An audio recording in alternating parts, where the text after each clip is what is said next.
Bagi pengurus KKG, hasil penilaian ini diharapkan memberikan masukan untuk meningkatkan gitu ya program atau kualitas pelatihan di KKG. Untuk kepala sekolah, hasil penilaian ini menjadi feedback ya, umpan balik, menjadi sumbangan pemikiran dalam rangka mengelola sekolah. Bagi guru, menjadikan masukan untuk peningkatan mutu pembelajaran. Bagi peneliti lain, hasil peneliti dapat dijadikan bahan pemikiran untuk mendesain penelitian lebih lanjut. Paham kan?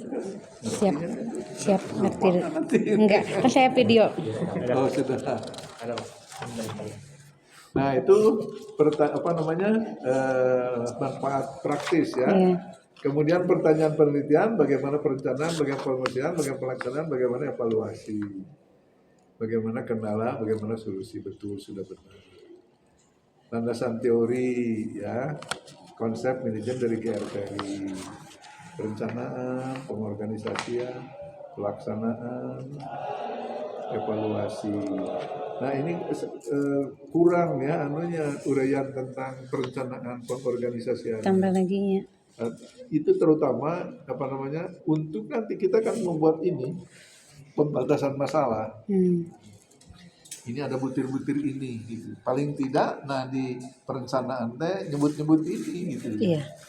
Ya, itu ada bagian yang nyebut-nyebut itu. Merencanakan itu kan berarti membuat rencana.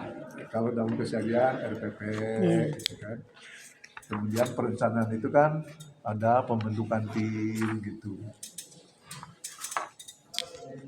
Struktur organisasi, ada menyiapkan materi. Nah itu harus ada di kajian pustaka bagian proses manajemennya, perencanaan. Nah itu pengorganisasian juga tadi kan di sana ada lihat di pembatasan masalah. Harus ada uraiannya di sini di teori. Sebab nanti ditanya dari mana Anda mengetahui ini gitu butir-butir ini ini ada di teori. Iya teori itu. Sebab tesis dan disertasi itu sesungguhnya mengkaji apa yang terjadi di lapangan dengan kacamata teori. Nah gitu. Teorinya teori manajemen POAC itu, POAC itu. Nah di POAC itu kan plan-nya, perencanaannya ada apa. Nanti apakah di sekolah itu mempunyai tujuan? Atau di KKG itu dia mempunyai tujuan ya untuk dalam rangka ini peningkatan kompetensi pedagogik itu. Oh benar ada. Dari mana tahunya ada? Dari hasil wawancara. Juga dilihat mungkin dari ada itunya kan visi-misi dan tujuan. Ya, nanti benar berarti ayah. Kalau mereka membuat itu ayah, kesimpulannya berarti mereka melaksanakan sudah sesuai dengan prinsip-prinsip perencanaan dari GRTRI gitu. Dan kita sekarang diajar ngebandingkan antara teori dengan praktek di lapangan gitu. Jadi nanti kalau sudah sesuai berarti kita sebutkan ternyata perencanaan dilakukan sudah sesuai dengan prinsip-prinsip perencanaan dari GRTRI, yaitu menyusun ini dan ini. Begitu. Bisa jadi lamun di negara maju lebih bagus dari teorinya GRTRI. Sebab di sana ada prinsip-prinsip value namanya gitu. Sekarang kan sistem nilai sedang berkembang di seluruh dunia. Bisa saja lebih bagus. Kalau memang kenyataannya lebih bagus.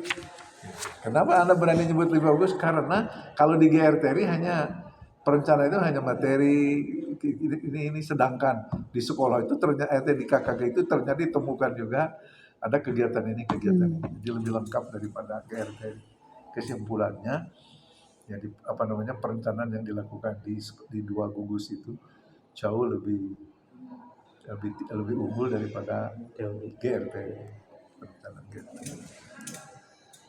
Nah gitu, itu key point-nya yang saya sarankan di POAC ini harus ada butir-butir gitu yang membahas, yang jadi pegangan lah cerita nama untuk di pembatasan masalah. Kalau Anda melihat buku GR Terry itu planning itu tujuan saja dalam bentuk piramid. Ada visi, misi, tujuan, strategi gitu ya, tujuan jangka panjang, jangka menengah, program. Nah itu kan disarankan gitu. Kalau ingin maju, mengapa menggunakan manajemen itu organisasi bisa maju? Karena memikirkan hal yang seperti itu. Kalau pengelolaan oleh kepala sekolah baheula yang tidak pernah belajar ilmu manajemen, asa kaingetnya berbentir sekolah teh ya gitu. Yang penting senang gitu ya. Yang penting ada orang tua unu protes, sama jalan we ke kumaha ge. Nah gitu, tapi kan sekarang memberi ilmu dan naon ge gitu. Paham nggak? Iya, Nah insyaallah. begitu ya. Kemudian evaluasi juga ya, kira-kira cek GRT-nya sebut evaluasi teh Iya. mana di sini harus ada. Kemudian yang kedua pembelajaran berdiferensiasi. Ini sumbernya dari mana ini? Ada nggak bukunya Ada. yang bisa diikuti?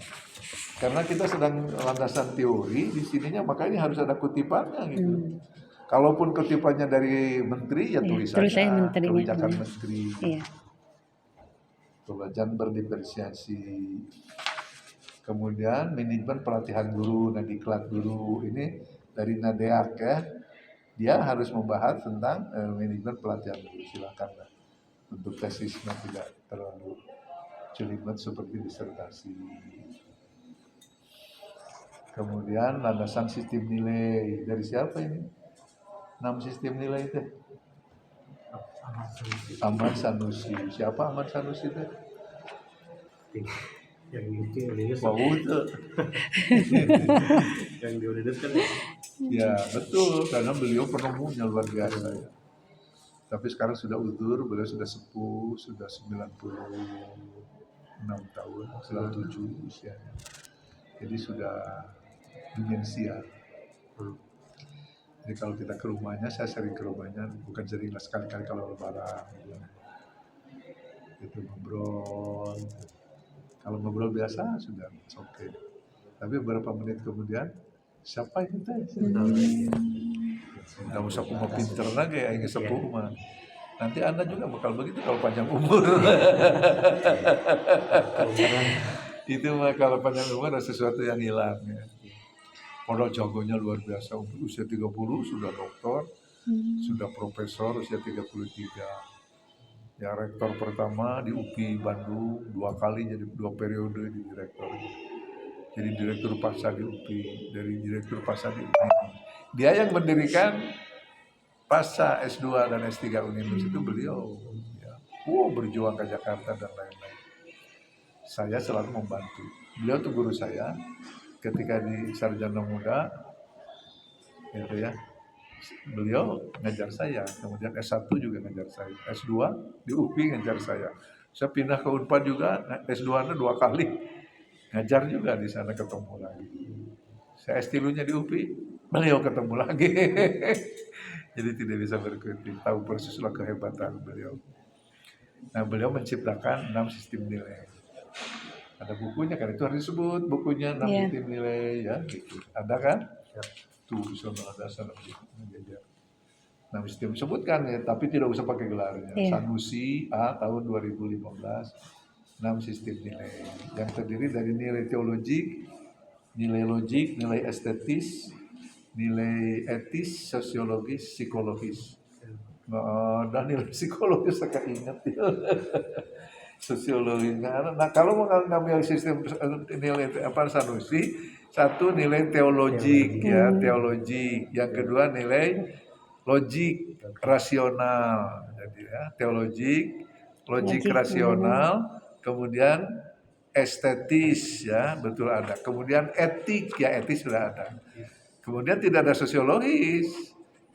Jadi yang kelimanya itu fisik fisiologis, fisiologis, jasmani. Wujud ya itu fisik kan. Sekolah ada fisiknya kan. Kemudian manusia juga ada fisiknya. Kemudian terakhirnya teleologi. Teleologi itu ajas manfaat. Semua benda di dunia ini punya manfaat. Air hujan ada manfaatnya. Jangan dibiarkan, harus dikelola dengan baik. Bagaimana cara mengelola hujan? Kita membuat sumur resapan, biofori. Harusnya di Bandung ini ada ribuan, jutaan biofori. Iya, harusnya. Sehingga kalau itu ada tidak akan banjir di mana? Dayakolot. Dayakolot. Karena masuk serapan. Itu zaman Belanda itu di bawah yang sekarang dipakai gedung itu ternyata sekian puluh meter kali sekian puluh meter resapan air. Nggak nama. Pinter ya gitu lah kan ya. Mana nama tuh kota oke di bawah laut gitu di laut di atas. Saya melihat di sana di pelabuhannya gitu. Masya Allah laut di luar di pelabuhan di bawah. Tapi kan terbocor. Iya, pintar. Jago sekali. Saya sudah 40 negara ya keliling-keliling dunia ya. Jadi termasuk Belanda, Prancis, Jerman, Eropa. Nah itu jadi mereka itu hebat. Tapi orang mah hari geus merdeka, ayo di kuburan itu teh disangkana teh bangunan, dipakai bangunan di luar. Padahal maksudnya teh eta gitu supaya ulah banjir kan itu teh.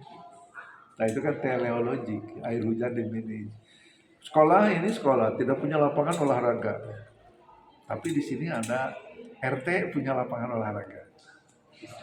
Itu nilai teologik memanfaatkan Iya, kolaborasi. itu untuk kepentingan sekolah. Bisa, tapi udah dipaok ya. Jangan di aku. Minta izin gitu Pak. Ini saya kan sudah ngangkat 3 kepala sekolah ketika saya kepala dinas di sana di mana di dekat SMA itu SMA turunan apa yang Pak ini yang Pak Tri Sutisno. Di mana ada SMA 24. Nah itu kan tidak punya lapangan olahraga. Sehingga 3 kepala sekolah lah ganti taraya pelajaran olahraga. Udah nggak ada lapangnya. Alasannya cukup nggak ada lapangan karena gitu. Sampai saya pusing, aduh Masya Allah, gimana? Kan harus satu olahraga penting itu. Bisa gantilah oleh perempuan bisa. Kamu diangkat di sini, tapi ini masalahnya tidak ada olahraga, masuk selalu siang di sini. Kalau Anda berhasil setahun saya pindahkan lagi ke kota. Pinter sih gue itu. Jadi masuk itu tidak bisa jam 7. Jadi jam 8 ke arah sudah jauhnya di jalan gitu. Jadi alasannya teh eta. Diantep itu kepala sekolah baru tidak banyak bicara, dia berdiri aja tiap pagi itu di gerbang. Otomatis baru teh arera kan. Assalamualaikum. Guru oke gitu kan. Sehingga dalam hanya 3 bulan itu sudah bisa jam 7. Tinggal 2-3 orang guru lah loh penyakitan. Sudah adat. Sudah ada, jadi di approach. Tidak punya lapang ternyata dia datang ke pabrik besar, karena ada pabrik besar di sana. Tidak ada yang berani 3 kepala sekolah sebelumnya mendatangi pabrik. Dia datang ngobrol bahwa di lapangan sekolah tidak punya lapang.